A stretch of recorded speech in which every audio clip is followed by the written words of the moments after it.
What is going on YouTube? My name is Lucas, and today I have the privilege of providing a video for you guys. It was an interview I did with CEO and co-founder of Zing, Annase. I was pumped. I was ecstatic to do this interview. Ian is an awesome, up-and-coming, very creative CEO for the company of Zing, and it just fires me up to see what they're doing, and then to be given the opportunity to talk to him and see where the company is going. It really made me excited, so I look forward to providing this video for you guys, and hopefully you check it out. Stay tuned right after this.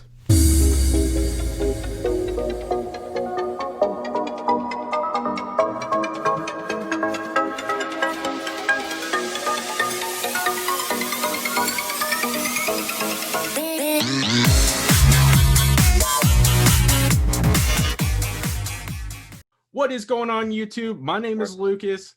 And man, this is a privilege. This is an honor. We have Annase, Zing CEO and co-founder on. Holy smokes. I mean, I'm telling you what, this truthfully, I've been wanting to do this. And all you guys that watch this channel know that that I really look forward to providing you guys this content. So Ian, thanks for coming on.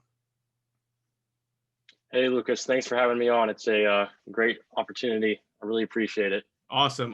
Well, let's dive into the question. So my first question is a little kind of an icebreaker to let people know about you and kind of the company itself. So the first question is going to be, how did you get interested in drones? And honestly, how did that lead to becoming a CEO of a company? Yeah, it's a great question. And I've always had an interest in like cutting edge technology. When I was in high school, I got started by developing like iPhone applications for the App Store, making a little bit of money on the side. I attended Florida State University for computer science, and I started getting really involved in like the tech startup scene there. So I was always helping out entrepreneurs with like cutting edge ideas, bring their ideas to life on the App Store. And I really wanted to like build my own eventually. Yeah. So one of the projects I was working on involved using DJI drones for real estate photography. When I got my hands on one of these drones, I just saw like the limitless possibilities with them. Yeah. One day I was out flying it, and I was looking at the first person view on the phone, and I could like had a nice overview of everything. And on one side of my screen there was a Taco Bell, and on the other side of the screen there was a neighborhood. And I was like, what if I could pick up something from that Taco Bell, lift it up, drop it off to somebody in that neighborhood, fly back home, swap out the battery, and just do it again. Kind of like an Uber Eats model, but I'm just flying my drone around. Yeah. So that's where the concept for Zing was really born. Awesome. Did you ever, I mean, with that whole thing, did you think like, I want to be a CEO. I know this is exactly the vision, the route I want to go. Like, did you foresee that happening when you coming out of college and things like that? Well, I always wanted to find that perfect idea. I would Yeah. always have like little ideas here and there, but they would kind of fade away after a while. Yeah. But this idea, like the more I looked into it, the bigger the opportunity got. Even with the regulations and everything, I just kept looking more and more into it. Yeah. And I was like, this is the opportunity I have to take. It's the perfect timing to get in a little early. And so that's why I chose it. And yeah, I've just been building it from there. Got my LLC and just started it right up.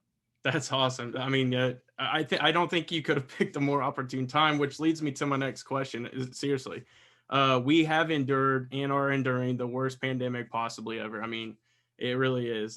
Did you ever envision your company having a major role in a pandemic? And then obviously this presented such a massive opportunity for what you guys do, which we'll talk about. I mean, I never imagined anything like this would happen, but it definitely presented a great opportunity. I guess the silver lining in all of this is that it accelerated the integration of autonomous delivery technology into society. Yeah. So we received a lot of interest in our drone delivery platform during the pandemic. We even built an application that allows customers to place orders from local like restaurants or pharmacies and using those local drone pilots. Yeah. And like globally, all of all drone delivery companies are like being really helped out. Like this brought timelines that used to be 5 or 10 years down to like 1 or 2 years. Yeah. Just because of the public seeing these big opportunities right now.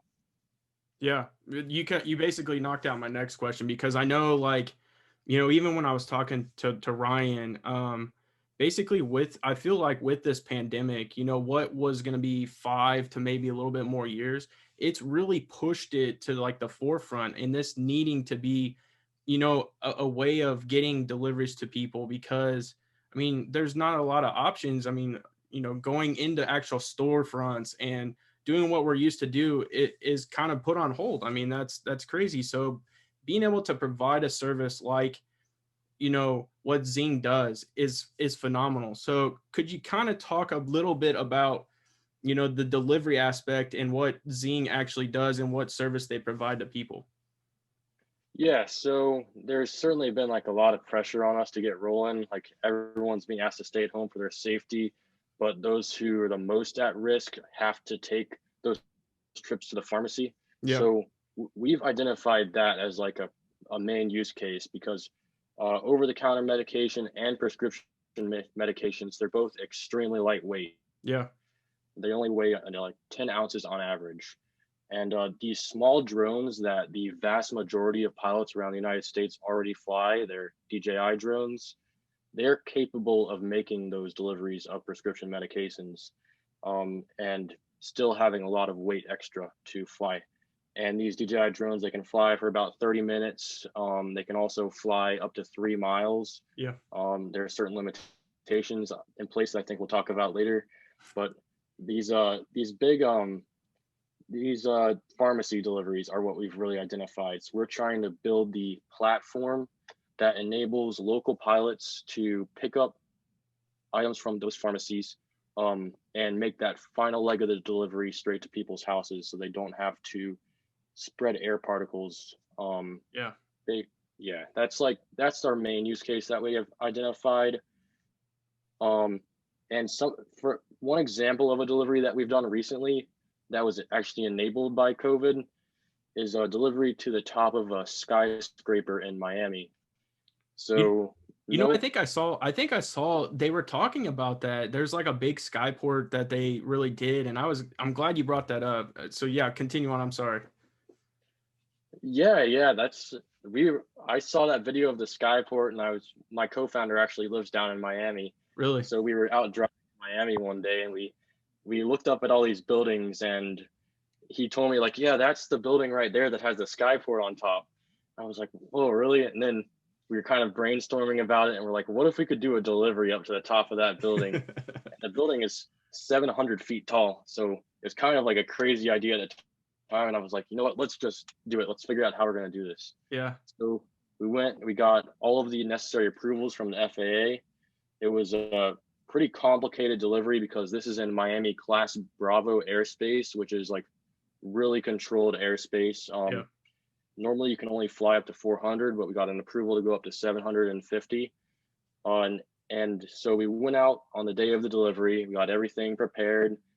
We ran into a few different hurdles, like DJI wouldn't let us go above 400, even though we got the authorization. And it was on a Sunday, so we had to like submit things to DJI, and they actually gave us back the approval that same day and unlocked all of those geo fences for us. Yeah. And so we used like a standard DJI Mavic, and then we had a DJI Phantom as the filming drone. We went up to 750 feet.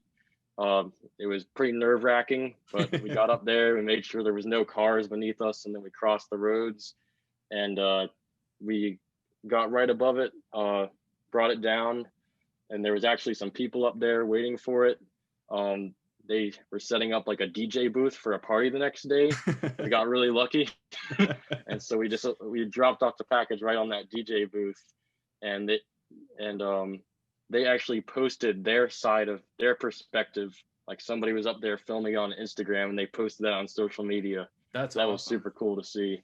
Yeah. So yeah, and I That's think we were the first unmanned aircraft to land up there. So that was really exciting. Wow, that's really cool, because I know that's starting to be a big thing. People were like referring it to like the futuristic Jetsons, and like this is the way things are going. And for you guys to be the first, holy smokes, that's freaking awesome.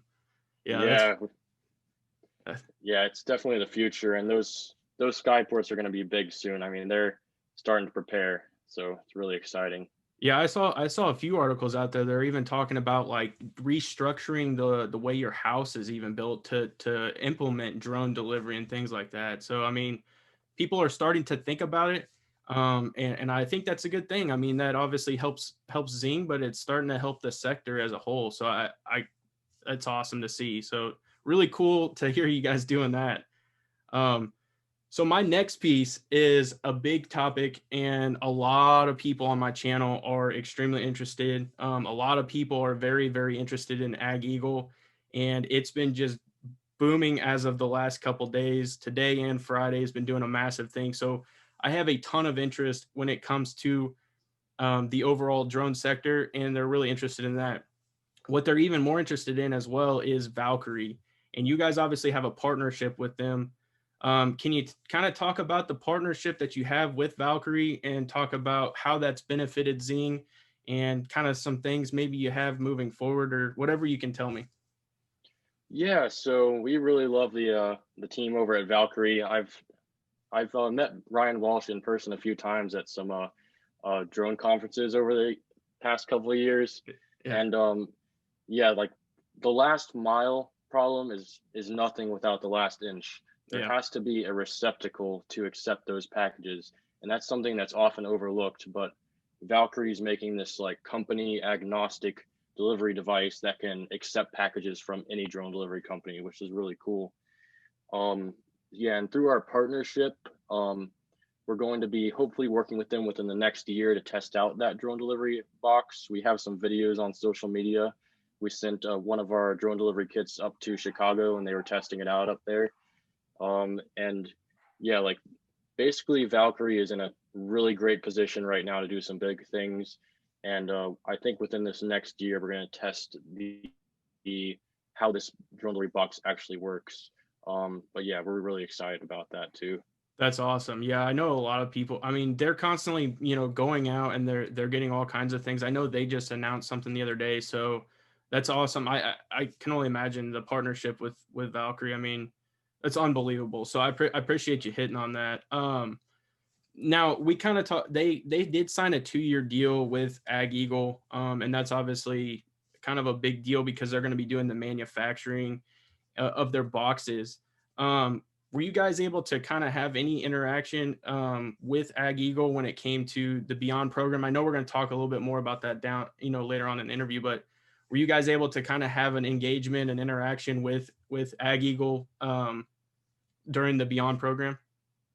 Well, as we go into the Beyond program, we were recently accepted. Okay.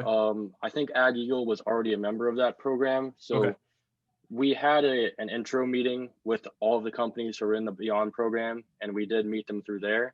But I think Ag Eagle and Zing are both going to be using the Valkyrie Yeah. smart receptacle. So we'll definitely get connected through that. But yeah, I have seen some of the progress with Ag Eagle lately, especially their stock ticker. It looks like they're booming right now. So that's Yeah. pretty exciting. Yeah, it's man, it really is. It's an exciting time for all investors because I know that's a big thing, and they're like, hey, you're doing interviews, reach out, and I'm like, guys, I'm trying. So I know that they're bound by a non-disclosure, a big one. So, but all right, we'll move on. We'll keep moving on. This is awesome. I mean, this is awesome so far. So, can you give a brief timeline on the expectations for the progression of drone delivery? Because obviously we kind of see it pushing up. What do you expect the delivery actually to be in 2021? So 2021 is going to be huge for drone delivery. I think it's going to be the biggest year ever by far. NASA has been working on a program called unmanned traffic management. Yeah. It's akin to like our current air traffic management for manned aircraft, but it's going to be able to handle millions of drone flights at the same time. And NASA's Wow. been working on this for like the past 5 years or so, and they're basically done with it. They've gone through like the final phases of testing right now. Um, so the first major component of that system is called Lance.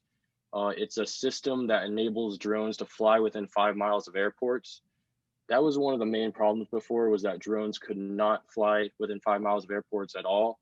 And most of the cities you'll go to will have an airport at least within 5 miles of that area. Yeah. So that has enabled drones to fly within like a mile or a half mile of those airports as long as they fly underneath certain altitudes.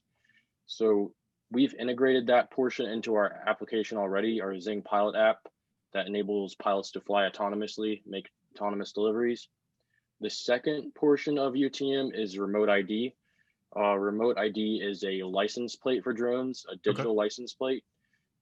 So say if like law enforcement saw a rogue drone flying around, they would be able to open up an app on their smartphone and quickly see all of the drones operating around them. So that's the second component of UTM. And remote ID also gives the exact location of every drone in the airspace, as well as like deconflicts the drones.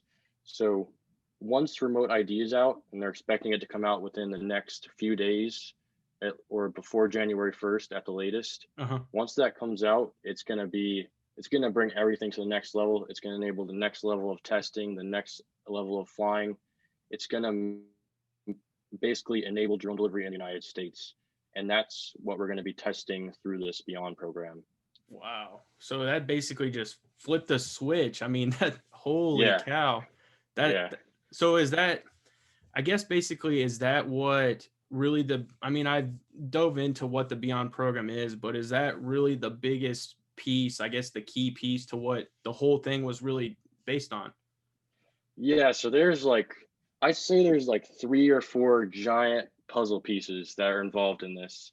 You've got the FAA with the Beyond program, and then you've got on the other side, you've got NASA with the UTM program. Okay. And basically, well, those are the two main components. You got the FAA working on the actual integration of drones, and then you have NASA working on the system that drones are going to fly within.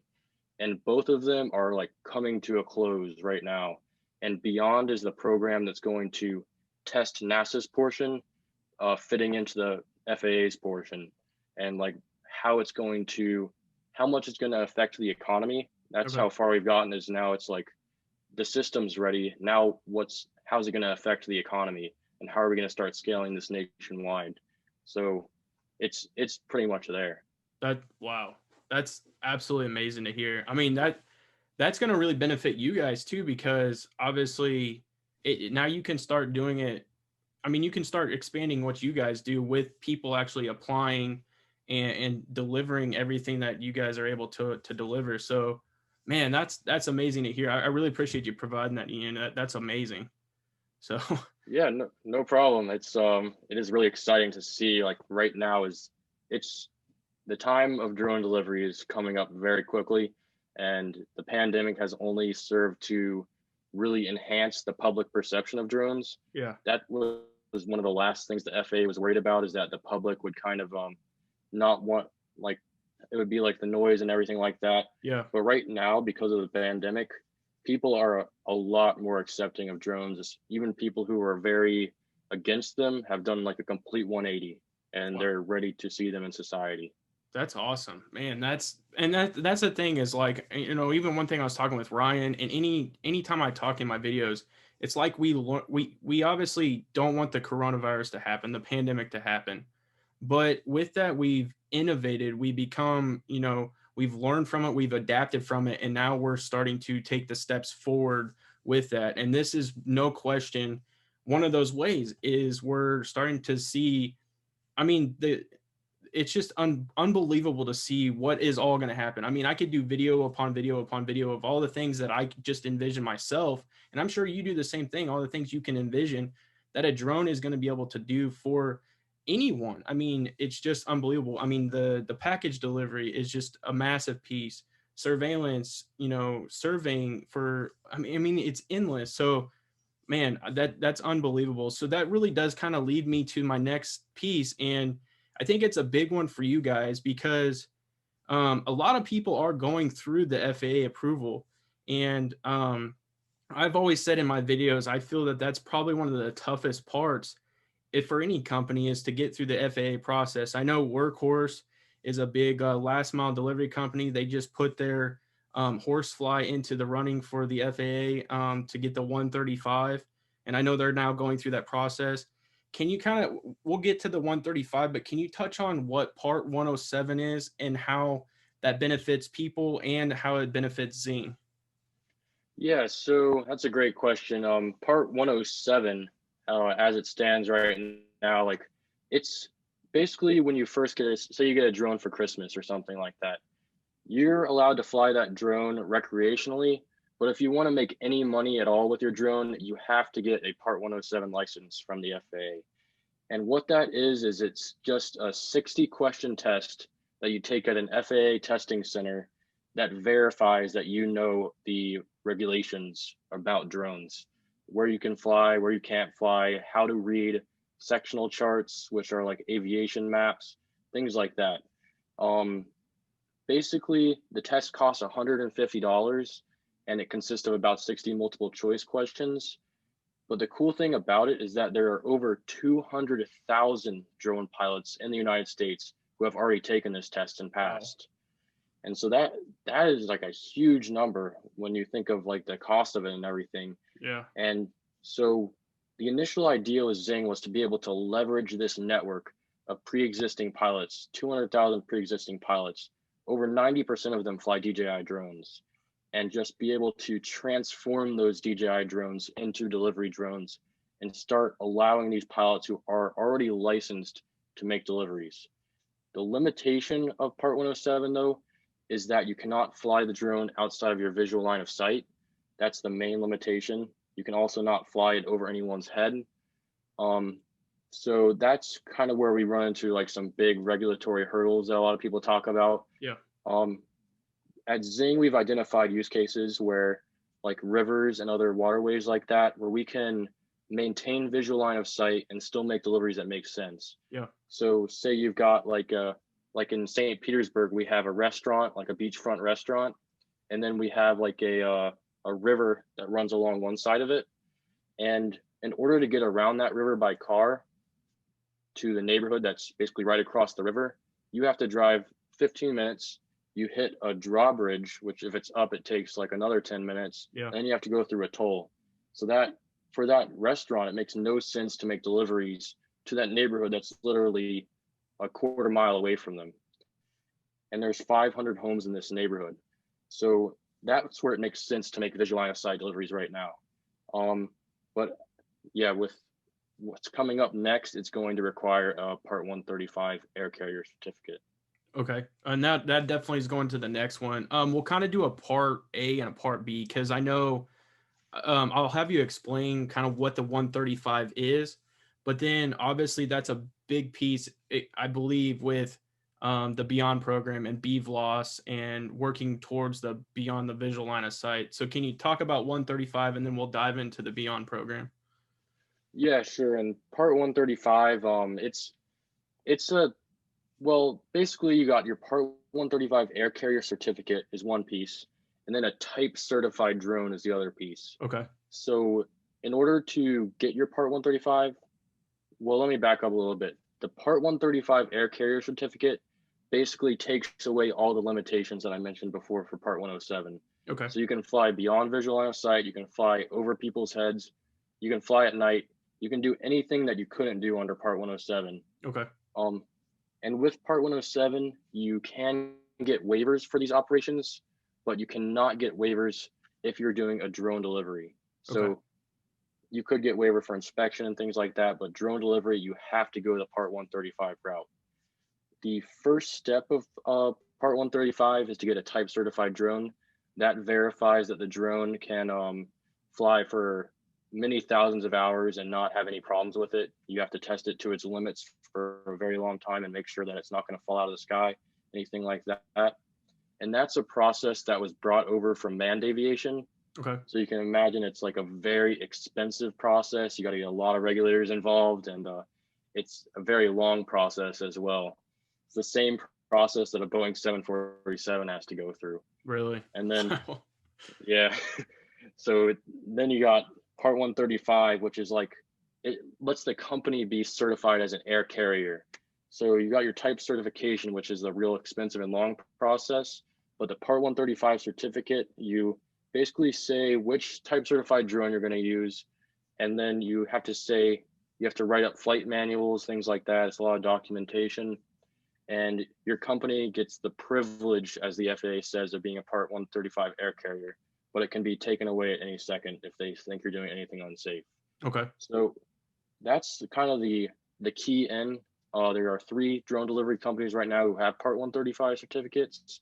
There's Wing, UPS Flight Forward, and Amazon all got theirs. And right now we're in the process of getting ours. We're starting that type certification process. And getting this is gonna be like the key to beyond visual line of sight drone delivery. So that's why you see like there's a lot of companies who are up and coming right now who are trying to get in this process Yeah. and get in the door. So that's why we're pursuing that, and that's why we think it's the future. Yeah, I think with you guys attacking it now, that's gonna beat a lot, and I think that speaks to kind of like the vision that Amazon had when they saw it. So with it being like a custom drone, because obviously, at least I mean I could be wrong, but I think Amazon is kind of crafting their own and doing their own drones. Um, do they have to kind of once they got the 135, are they able to push whatever drone they've developed? And everyone can use that one, or if they were to develop another one or create or construct a new one, do they have to go through the same process again, or are they all just kind of bunched in? So in order to get the Part 135, they have to have a drone that is already type certified. Okay. So it's the type certification comes first before you can even get that Part 135 certificate. I know Amazon is working on one of their drones through the type certification process. However, Amazon they recently had some internal problems with that drone, so I think they're not going to be pursuing that one anymore. But that is the process, though. Once you get type certified, then you can become Part 135. Okay. And I think once you're Part 135, you can start adding more type certified drones to your list. Okay. So do you think with more like with the big heads, so like Amazon, Google, UPS, I think you mentioned. So are more and more e-commerces you feel going to start attacking the 135 because they maybe want to have it in their back pocket in case they do choose to go that route in the future?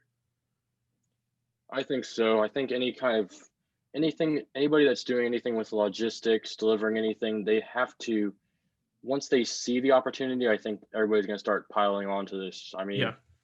like I think that this is going to be the future of logistics, especially if it can save time Oh yeah. and it gives you a competitive advantage with like same day 30-minute delivery Oh yeah. or anything like that. That'll make it very publicly accepted, and I think that if it gives companies a competitive advantage, it's only going to make other companies want to join on. For sure, for sure. So now let's dive into the Beyond program because I think when I started doing research initially on it, it was because Ag Eagle, and then I found out Valkyrie, and then I was like, holy cow, Zing is being added to this. Like this is big. I mean, there's for me, I live in the state of Kansas, so it's huge to even know that Kansas is that involved with everything that's related drones and even just aerospace in general. But now you guys are a part of the Beyond program. My first question is, have you been to the state of Kansas for this yet? No, I haven't been. I didn't know you were in Kansas. You got to come out for some of our testing sometime. Um, That'd be awesome. but no, I have not. Maybe I traveled through Kansas once, but I've never like actually been into Kansas. Okay. Okay. Yeah. When that happens, that would be phenomenal. That would be cool. But Yeah, yeah, let's dive in. Let's dive into the Beyond program. What has it unlocked, or what is it doing for Zing? Like, obviously, not everyone that is in drones was invited to this, so they must see something or feel that you guys did something right. And so, can you kind of hit on what is going on with the Beyond program? yeah, and we're really pumped to be in the Beyond program. So here's some kind of like background on the program. In 2017, there was a presidential mandate sent to the FAA to accelerate the integration of drones into the U.S. airspace. The FAA came up with the program called the Integration Pilot Program, or the IPP, and they partnered with 10 local, tribal, and state governments. Over 150 of those governments applied to be in the program, but only 10 were accepted. And so it was already a very exclusive program by the FAA. And then those 10 governments got to choose which industry partners they wanted to be involved with to help facilitate that integration. And each one of them has like a testing site. So the companies are able to go out to that testing site and test things that are not possible under normal circumstances Okay. unless you're involved in this program. So we really wanted to get in this program. We applied to a few different ones, but we eventually got connected with Kansas. The director of aviation there is Bob Brock. He's like super into innovation, and he really saw like the potential with drone delivery. Uh-huh. There's a few other states and governments that are doing drone delivery, but I think Kansas is one of the biggest opportunities because of all like the rural kind of deliveries you can do. Yeah. And then you've got cities as well. You got urban, suburban, and rural environments where you can make the deliveries too. Um, and so the IPP actually ended this October, but the Secretary of Transportation, Elaine Chao, announced that it would be extended and it would be sort of reframed.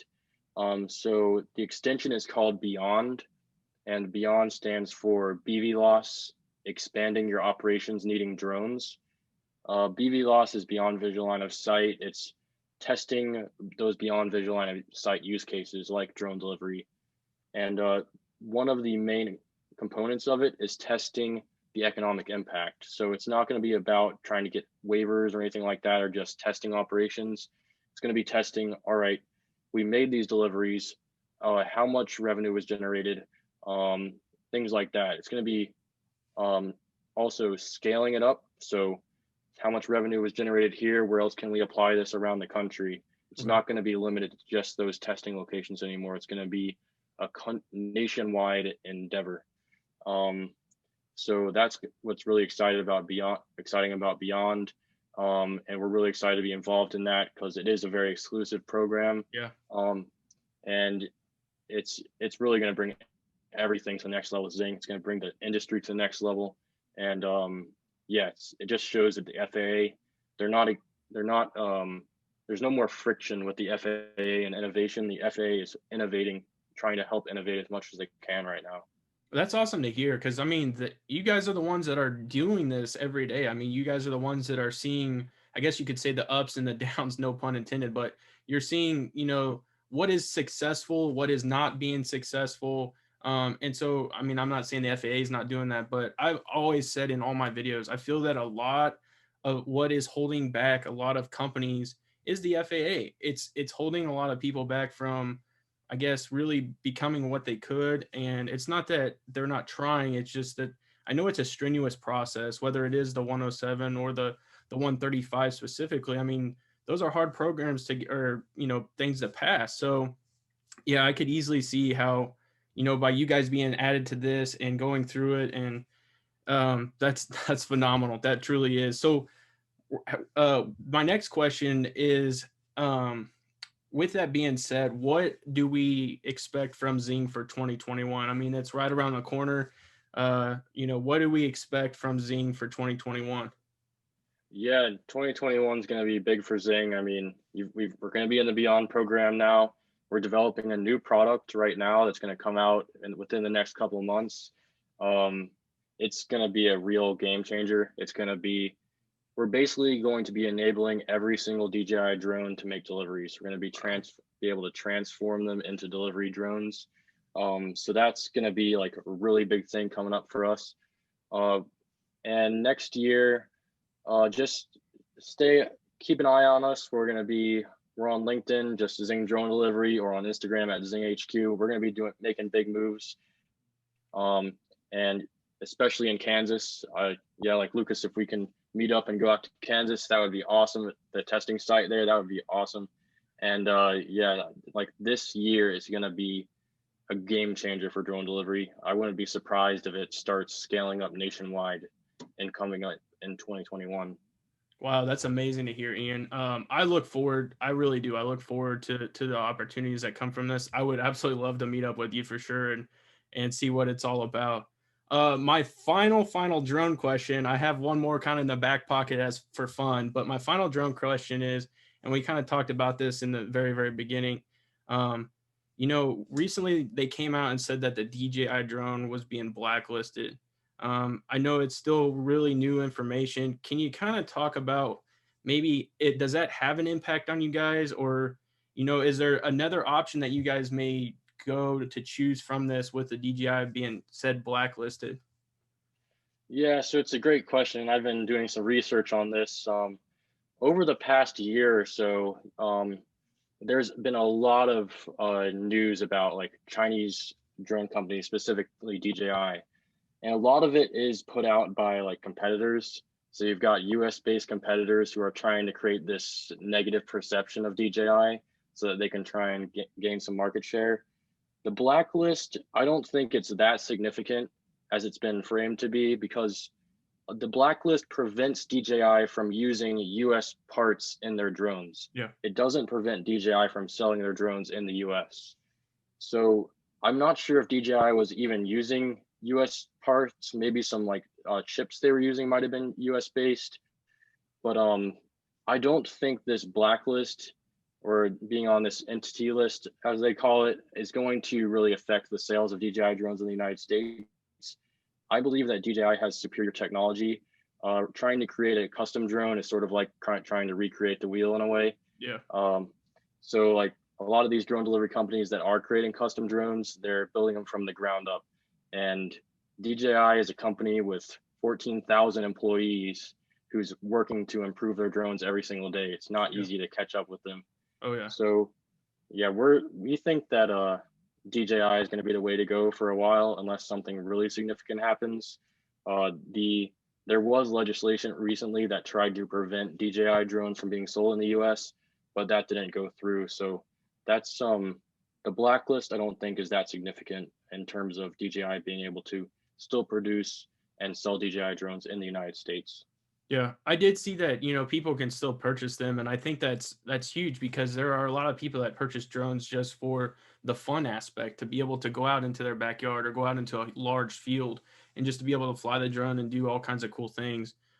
So yeah, I'm glad you kind of talked on that and really hit on, the blacklist not being as severe. I think a lot of people that watch this channel will be happy about that, for sure. So my final question, it's probably going to be the toughest one, Yeah. Ian. I promise you, this is going to be the hardest one. What are your hobbies when you have some downtime? Because I know you're extremely busy. And like, what are your enjoyments outside of like drones? Like, what do you do when you just want to kick back and just relax? Man, I really love drones. So one of my hobbies, I'll go on Google Maps and I'll just look for places. Like I'll just scroll through on the satellite view and look for like cool little spots. And then I'll go out there with my drone and fly it and see what it's like with that aerial view and capture some footage. I have a few YouTube videos on my channel where I just go out like around Tampa Bay and film these really cool areas. I've got some of this like 7 mile long bridge that connects Sarasota to St. Pete. It's a really cool bridge, and I flew up there. Also, I really love coding, so spend a lot of my free time like exploring the newest programming languages and just building some little projects, automating some things I do on a day-to-day basis. Yeah, and I've I like DJing too. I have a Do you? little turntable. Yeah, and been pract. In college I did it a lot. I haven't been doing it as much, but I used to be into like creating just digital music and things like that. But yeah, I still love DJing. It's definitely a passion of mine, and yeah, those are mainly the things I like to do in my free time. That's awesome. That's awesome to hear you like DJing. I love music. I listen to everything, whatever it is. So that's really cool to know that you love DJing. So, well, Ian, I appreciate your time. I really do. This has been amazing. I look forward to 2021 with Zing. I hope we can do this again because I know this is going to be an ever evolving sector. The company itself is going to be really in a growth mode. So I appreciate you. I can't thank you enough. Really, I know you're busy. So once again, thank you. Hey, thanks, Lucas. I appreciate you having me on. Yeah, thank you.